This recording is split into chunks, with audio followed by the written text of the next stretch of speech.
Edward has first-hand experience with family and institutional life. Today, he looks back over his own childhood and shares his perspective with us. Edward, as I think about you, I wonder if you could talk about how is it that you as an adult man can live in your own home, be on the board of directors of an agency, manage your life, and yet had to grow up in a nursing home?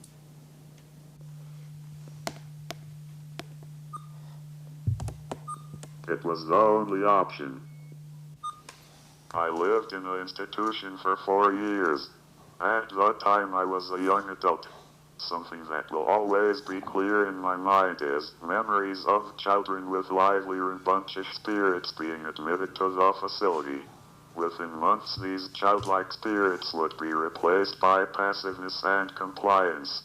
I full-heartedly believe, regardless of disability or severity of disability, we have the responsibility to place our children in loving, safe family. In my opinion, putting children with family is non-debatable. Some of the things we've talked about creating at Every Child have been examples like shared parenting, where if care needs are a lot, then two families could share those care needs. Can you talk about that? What do you think of that kind of plan if that had been available to your parents?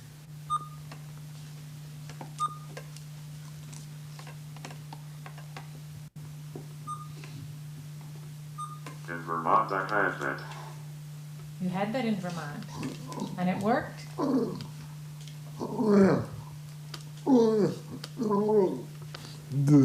this day, I have A relationship? with the foster parents In in Vermont.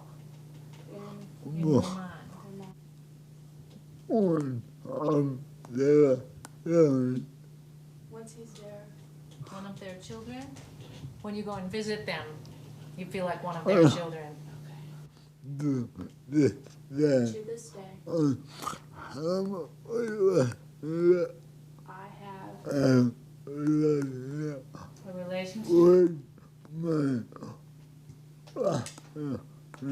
with the foster parents In Vermont.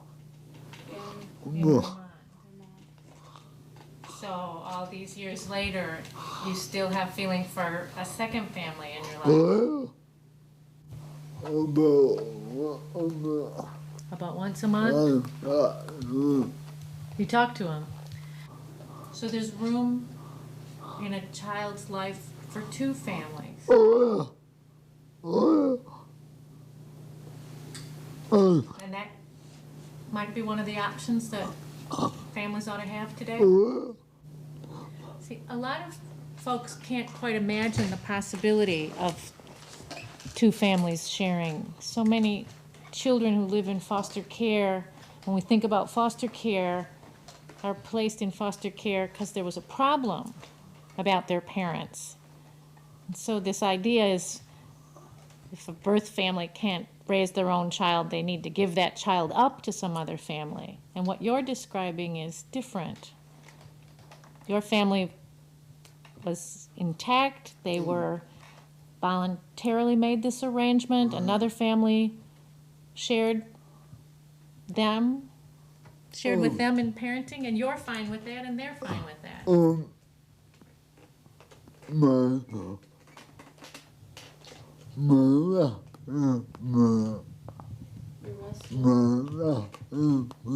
Your foster mother didn't make any decision without involving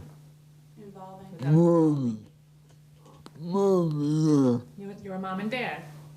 So they understood that. Your mom and dad made decisions on your behalf.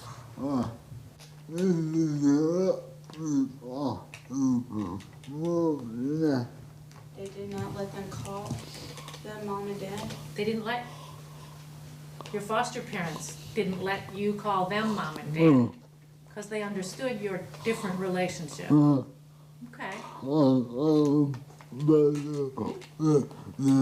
You have a mother and father, a mother and dad. And they had a role and a place and a loving home for you.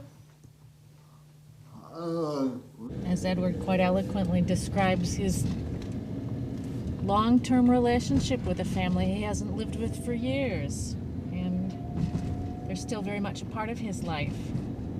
They have the feel of family. They were family for him. And they sat right beside his birth family without struggle or animosity or discomfort. They just shared Edward, and it was good for all of them. I know we can organize things that way as an alternative. We can do this.